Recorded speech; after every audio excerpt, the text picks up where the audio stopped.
Greetings all, this is Justin here. Nick's feeling a bit sick at the moment, so I'm doing the intro. Thanks, man. I appreciate that. Yeah, I got a little bit of a cold, and unfortunately I have to stay up until 3 AM tonight to watch the Hyperspace Report, so that'll be good fun. I think I might stay up and watch it as well. Yeah, it's going to be awesome. By the way, in case you guys aren't aware, we are based in Australia, which means we don't get the nice midday report like you American guys do. We have to stay up until very late, or very early, depending on whether you're a glass half full, half empty kind of guy. Yeah. For the time being, let's talk about the TIE Reaper, because we have a new article. Yeah. It's a big looking ship. It's a very big looking ship. In fact, let's talk about this first, because I had some people message me about the practice FFG are getting into with putting small base ships, and I say that term very loosely, into boxes. Because this model is huge. Epically immense. This is larger than a lot of large base ships. It's definitely larger than the IT-2000, which costs the same as this pack. So from that point of view, I'm not too concerned about it.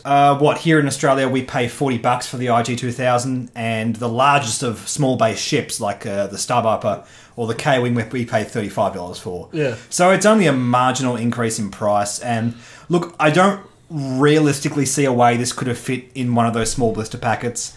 I mean, look at the model. Yeah. It's crazy. In fact, let's jump over just quickly before we get into this article, back over to last week's article, because they have this image here of the U-Wing next to the TIE Reaper.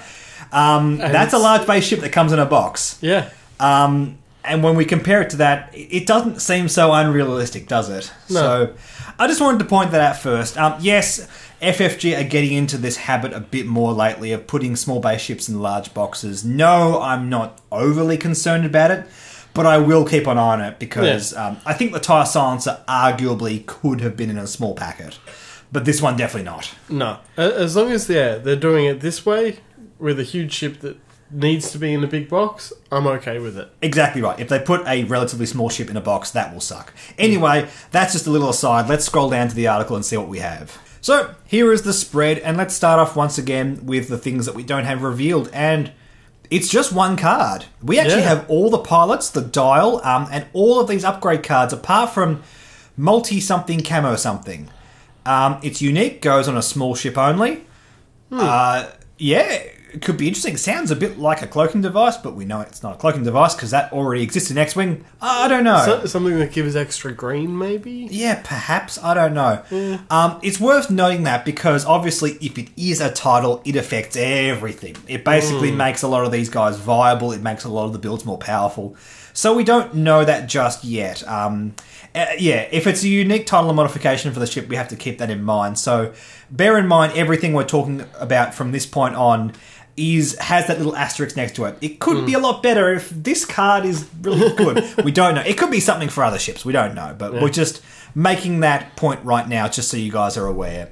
But for the time being, let's look at these pilots. So we have the Scarif base pilot, PS1, and unfortunately 22 points. Yeah, very interesting. I always knew that this point band was going to be tight because obviously the highest pilot skill amongst these is pilot skill 6. But this is actually more expensive than Omicron Group Pilot. And a lot of people were saying, hey, this is going to be like 20 points and it's going to be cheaper than the Omicron Group Pilot. And it's 1 point more. Yeah. That's interesting. I mean, I suppose it does have the jam function. Yeah, I mean, let's talk about this versus the Lambda Shuttle. Obviously, Omicron Group Pilot skill 2, so okay, whatever. Yeah. It's got jam. It's got evade, very relevant on this platform. Its hit point are way worse because it has 6 hull, 2 shields. 5 hull, 5 shields is immensely better than that. Yeah. It's 2 more hit points to begin with, and plus the shield to hull ratio is much better. 1-to-1 is always what you want. Doesn't have a system slot. Not a huge deal. We don't really use that on the Omicron Group Pilot anyway. No. But yeah, as a palp carrier, I don't know. This can take the advanced ailerons, which we'll talk about in a tick, which gives a bit more manoeuvrability. And maybe... I mean, it still has more manoeuvrability even without the ailerons. Yeah, it does. I mean, it does have the full stop. It's got a really nice dial. And we'll just bring it up side by side next to the pilot here so you guys can see. And with the title, those 3 banks become what? And that's pretty good. It's a much better tile than the Lambda-class shuttle, that's for sure. Oh, yeah. It's got 1-speed Signor's loops. I know. I love me a Senor Loop. A Senor Loop, yes. Senor Loopy, we're going to call this guy. And the greens at 2-speed with the banks, always good. They're doing that a lot recently. Often the dials used to have 1-speed banks as green, but they're doing this sort of weird thing where they have like this plus symbol on the middle of the maneuver grid with 2-speed green banks. And that's just, I don't know, it kind of favours the higher speed more, and alongside advanced ailerons, it makes me think that this is going to be an interesting Palp shuttle, but not a better one. I still lean more towards Omicron Group Pilot. You're not sure? I don't know. You don't know? I mean, you're the Imperial player here, so yeah. This style, there's so much more choice. I mean, I like that you can just, like, run away in the middle of battle and get Palp out of dodge. I mean, the Lambda-class shuttle can't do that. No. Especially with advanced ailerons, you can take that bank left, right, or straight, meaning that you can adapt to the situation. I mean, it doesn't really matter with PS1, but it is an option nonetheless. Yeah. I'm leaning towards the Omicron Group Pilot just being a little bit better than this guy, but obviously people are going to try it. Yeah. And look, if people are going to try it, I need to point this out, because we were having a chat about this before. 2 shields. Boba Fett's going to love you. Boba Fett is going to love this. If this becomes a thing in the meta, us scum players are going to go, right, time to bring back Boba Fett, because it basically means we can take Palp off the board in one single shot. It's going to be very, very easy for us to do that. It's worth thinking about, guys. It's very, very scary. The problem with Omicron Group Pilot, you can do it to that as well, but you have to shoot through more than half of its hit points, and that's... by that time, it's not quite as worth it. Yeah, I mean, you still do it, because it means you can then you can break off and shoot your aces. But it means that you've almost already killed the ship anyway, and like maybe it's the difference between like one more shot you're saving. This is just, I can shoot your Palp carrier once and take Palp off the board. Yeah. And that's really scary. Also, it's very susceptible to harpoon missiles, missiles in general, very susceptible to crits. Anything that relies on crits is going to have a field day with this. So there's a lot of downside to this. I think we have to point that out. I think at least it's got enough maneuverability and options that it can still do stuff once Palp's taken off it. Yeah, that's it. Yeah, for sure. Even with Palp on it, it's kind of the case where that maneuverability has to outweigh all that downside. I don't think it does, but if it is going to, that's what's going to be the case. Yeah. Let's move on to the next pilot. So another pilot is Captain Ferrow. Yeah, this is the first of the unique pilots. 24 points for a PS4 with an EPT. When defending, if the attacker is jammed, add 1 evade result to your roll.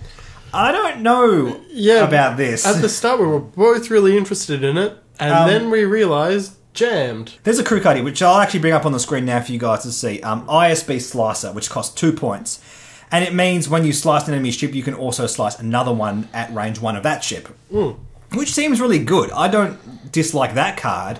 And it seems like the card you want to put on this guy because you want to up the chance of your opponent being jammed. But this guy is a brawler. I mean, that's what this ability screams to me. If you have a good defensive ability that capitalises off your offensive jam, then it wants to get in there and brawl. The problem is it's PS4. For 24 points, I don't know. I feel like you can be doing better things at that points range. Yeah, but even that, like, if you jam someone, either A, you're removing a token and then the jam thing disappears. Yes. Or B, you jam someone and they focus. And all of a sudden it's gone. That's the issue with jam. Once they immediately get rid of that token or they elect to get rid of that token manually, they're no longer jam and you don't get that evade result. And that's very risky. So it's kind of like this guy has a brawlery type of ability, but it's very easy to blank. And that's why I'm not high on this guy at all. It just seems average to me, if I'm to be honest, guys. I think this is the weakest of the pilots in the pack. Yeah, I honestly think Jam needed to be better for this guy. Yeah, for sure. Oh, Jam's fine. I think Jam's good. You want Jam to be better. Like, yeah, you want it to be consistent. You want to be able to stick it on your opponent, manually be able to stick it. I mean, yes, there is a factor of it somewhat controls how your opponent flies. Maybe you're forcing them to try and blank your ability. But still, I would prefer a consistent, effective ability. That's the kind of stuff that we see doing well in the meta in X-Wing consistently. It's high-value stuff that works consistently, and this is spiky, and the payoff is not good enough. Let's move on to Major Vermeil, which is a PS6 for 26 points with an APT. When attacking, if the defender does not have a focus or evade token, you may change one of your eyeball results to a hit result. And I think this is a bit better, but still not overly candidate. Yeah. Again, I still think it wants the ISB slicer because it means you can do the double jam. And when you double jam, there's a great chance that whatever you're shooting against is going to not have the tokens they have. Yeah, it's kind of a rack light. Yeah, it is a rack light. It's not a very powerful ability, if we're to be honest. It's a good offensive ability. I mean, if you think about something like Predator or Lone Wolf with this guy, you're getting rerolls and you're upping the chance of getting those eyeball results, and that seems fine to me. But in terms of, paying off for your points investment, let's say like Lone Wolf ISB Slicer, that's already 30 points, and I just don't know if that's what the Empire really wants. No. I will say, in the defense of this ship, this is brawler-like tactics. It's not ace-like tactics. It has a bit of meat on the bone, 8 hit points. It can survive, it can brawl, and it can punch relatively hard, and that's something the Empire rarely does. That's really more of a scum rebel thing. So perhaps from that point of view, having this this new style of tactic, this new style of build on the Empire is going to be valuable. I just don't think it's good enough. I know I'm really down on these pilots, guys. I think the lower pilot school guys is really what we're looking at with these, and these higher pilot school guys maybe just go, I don't see it. Yeah, I just don't see it. Maybe putting VI on him, putting him up to 8. There's another new crew option that costs 2 points that gives you coordinate, and then coordinate PS8. Yeah. Seems all right. It's good, but the problem is you've also got the jam function. And I look at that and you go... Exactly, you don't want to be using coordinate if you have jam, and it's all a bit awkward. It's all a bit awkward with the points and what it's doing, and I think we're going to be favouring the lower pilot school guys, which we're going to talk about now. Because we talked about the Scarif-based pilot before, and I think that has a chance to see play if it works in combination with PALP or other crew options. I mean, it's a very interesting ship, but this card right here, this is where I think... If any pilot in this pack is going to be broken, it's Vizier. Yeah. For 23 points, Pilot School 3, no APT, I don't care, because this ability, oh my god, after a friendly ship execute a 1-speed maneuver, and it is at range 1, and does not overlap a ship, you may assign one of your focus or evade tokens to it, and this just screams, we want ailerons. It needs a build around, because you need to have focus or evade tokens on this ship to do it. Then you could think about vectored thrusters, intensity, recon spec, all these ways of getting focus or evade tokens on your ship. It already has an evade action, which is good. Yep. And I quite like that a lot. Just as another point, guys, boost does not work for this. No. We had a look at this, and we'll bring up the boost rules card right here. Boost specifically says... It specifically spells out the way in which you would execute a 1-speed maneuver, but it specifically also says this does not count as executing a 1-speed maneuver. So, sad face. Yeah. Can't use boosting alongside this guy. But obviously what this guy wants to be doing, and what I really like, FFG with some of the more recent expansions seem to be wanting to favour cannon builds. We want resistance ships flying with resistance ships. We want Empire ships flying with Empire ships, as we're about to see with Krennic. Yeah. And we want the Reaper flying alongside TIE Strikers for the excellent Scarif cannon build, Justin. Yeah, and because when you want to play a pure Scarif build. Yes, I will say I do have General Hux here, and look, he wasn't around at the time of Scarif. He was a wee babby, one might say. Probably not even born yet, I don't know. You EU experts can tell me about that, but I like this idea of using the 4 Imperial trainees, giving them 2 opportunities every turn with their adaptive ailerons and their regular just 1-speed maneuver to get those focus tokens. With Hux and experimental interface, you can take an evade, use Hux, put the focus token on your own TIE Reaper, then pass the other tokens out, and then use the abilities to pass those focus tokens out and the evade token and just push it out everywhere. Look, I'm going to be honest, this is pretty bad.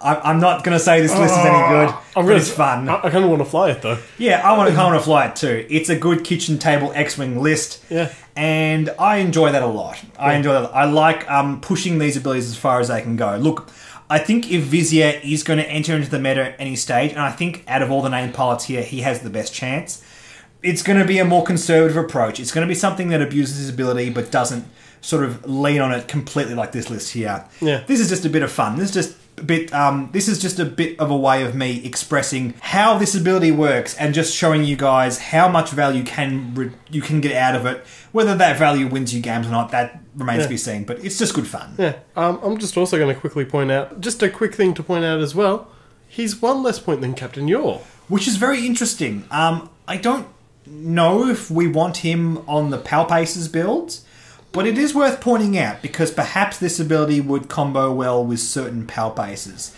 And we will talk about this in a tick when we talk about Krennic, because I did build out one of those styles list, but his ability might work very interestingly alongside aces, especially the Inquisitor, who has green 1 hards. Yeah. Very, very potent. Very, very cool. Let's move on to the upgrade cards. And I think you can agree, Justin, that these cards, these upgrade cards in particular, is what makes this pack. Well, I mean, you look at the first card. It's Decoy. I mean, Decoy's the best. Yeah, Decoy's here. It's not the best. Yeah, look, Decoy's here. Well, let's move on. We have multi-something, camo something, which we didn't have revealed, as we mentioned before. We have Tactical Officer. Gives Imperial ships coordinate. Which is interesting. It's very powerful. My problem, though, is, as the Imperial player here, there's not a great deal of cards where you want to put him on. No, that's the issue. Yeah, there's not many good options with the ships. Yeah.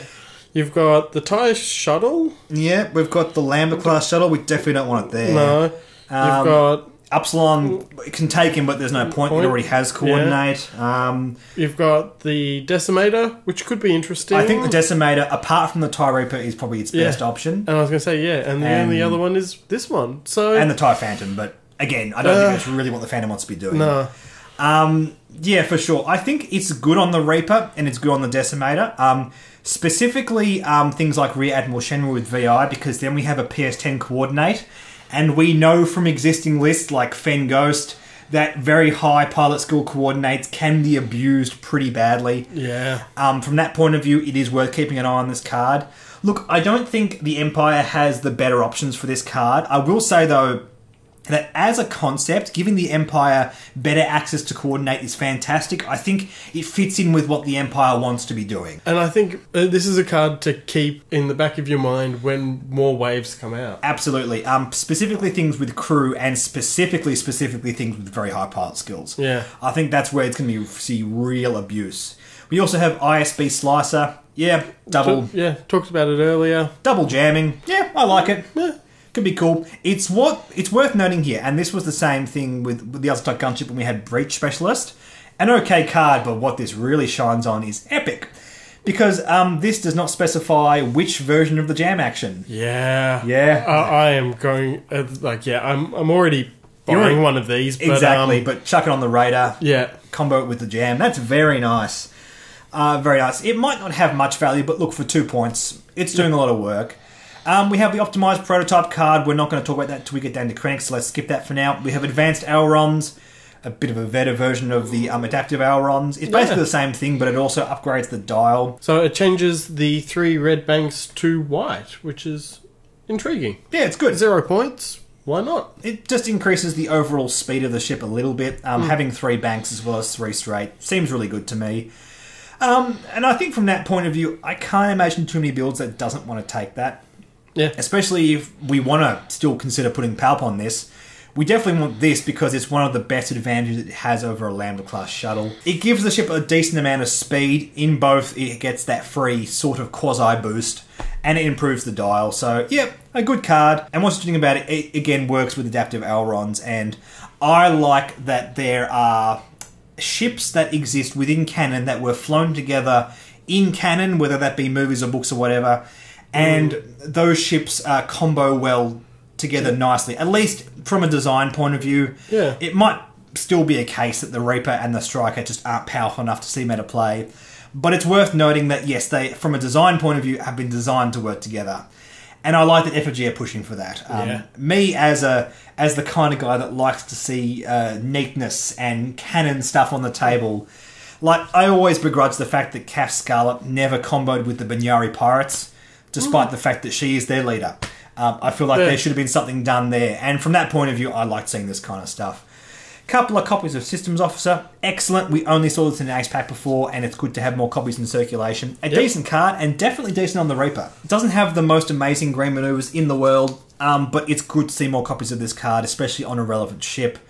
I don't know about builds that utilise this per se. Maybe in like a Palp Aces kind of style build, but without Palp, obviously. Yeah. I think if I remember correctly, Systems Officer goes pretty well on the TIE Shuttle. Yeah, it would do. It would do. And that was what it was designed for, because it came in that pack. Yeah. So yeah, it'll be interesting to see whether this works in the Reaper, but yeah, I'm not sure. I'm not sure. Let's move on to the Death Troopers. Interesting concept, 2 points, uses both crew slots. It gives you a quasi-Biggs ability. If your opponent targets another friendly ship that they could have shot, when they could have shot you instead, they get a stress token. I like it a lot. Yeah. It's 2 points. It's can go on any Imperial ship with 2 crews. So what? This, Lambda, Upsilon, and the Decimator. Yep. And TIE Shuttle. TIE Shuttle as well. Yeah, for sure. Personally, I love the idea of putting the Death Troopers and the Rebel Captive on the Decimator. Just be like, you're only giving 1 stress, but you shoot me, take a stress. You don't shoot me, take a stress. Yeah, it's fun. I think it's a bit cute. I think you're setting a lot of points just to make sure your opponent always gets stressed. And 5 points to make sure of that is interesting, but I don't think it's going to break the Decimator by any stretch of the imagination. No. The Death Troopers are interesting. I was really waiting for these pods to be revealed so we could talk about the Death Troopers and see how we could really push them. And sadly, I don't think there's any really powerful options. No. Maybe on the basic PS1 Scarif dude, but I think a TIE Shuttle wants it more. To be honest, TIE Shuttles are much cheaper. I mean, that platform alone costs a minimum of 18 points, and that could be interesting to play around with. Well, that's already less than... Yeah. It's already much less than the TIE Reaper, or any other platform it could possibly go on. Yeah. And look, I know it's not Biggs.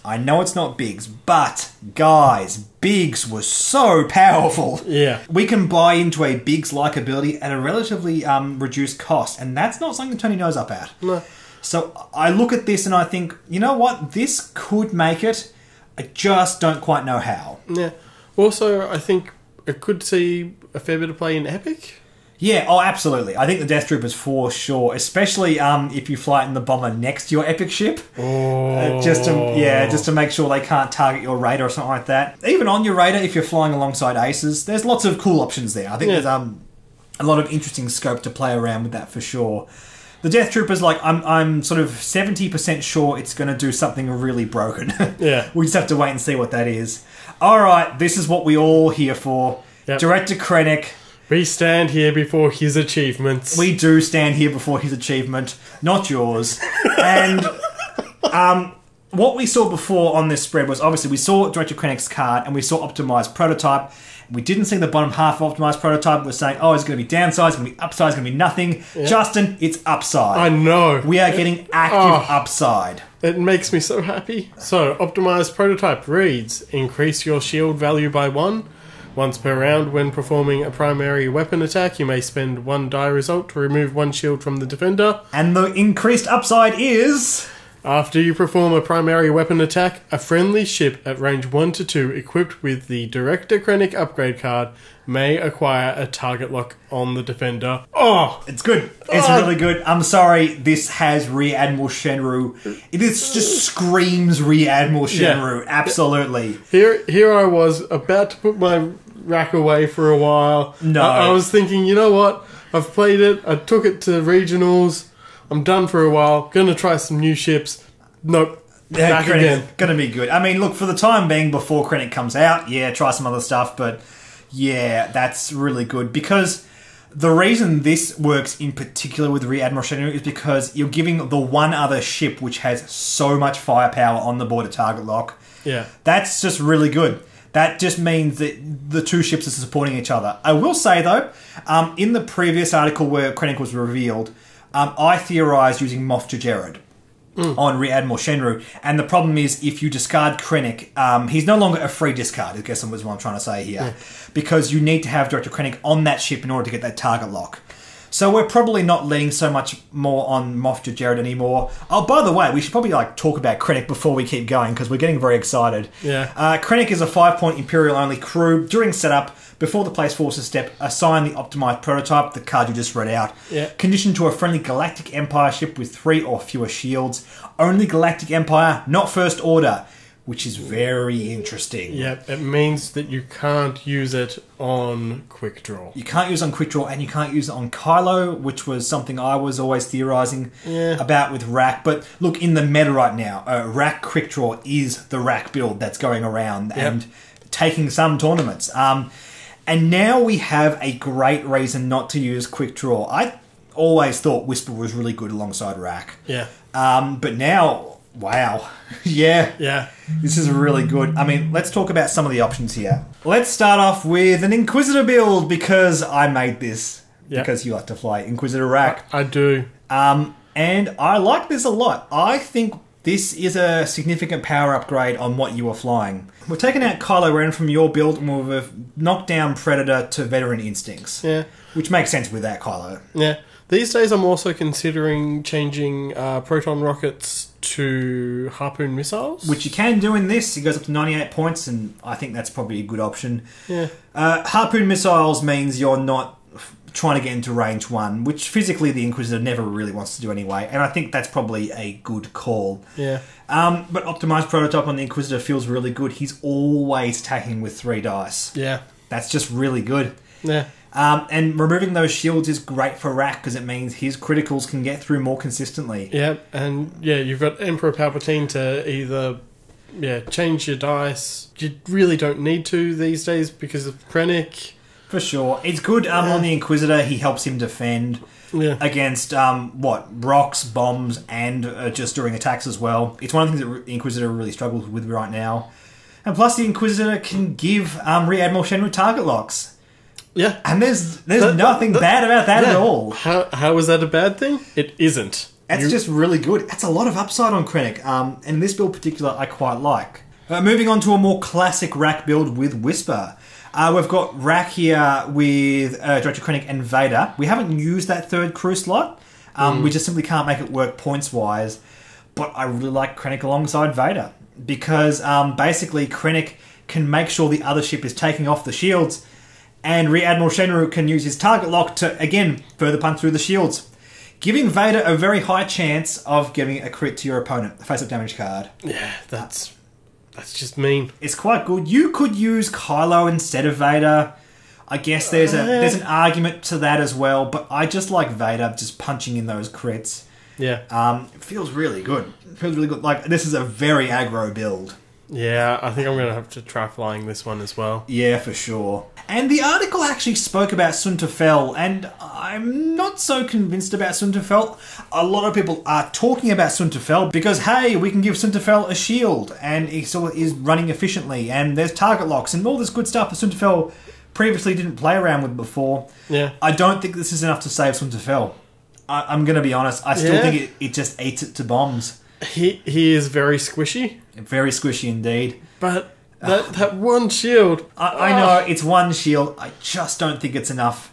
I still think the bombs just go, one more point, whatever. There's Sabine, there's all this shenanigans that we still have. The reason that keeps Sunta Fel out of the meta now, I don't think this fixes. And I just wanted to bring this up for you guys to have a look at. This is Suriniranu.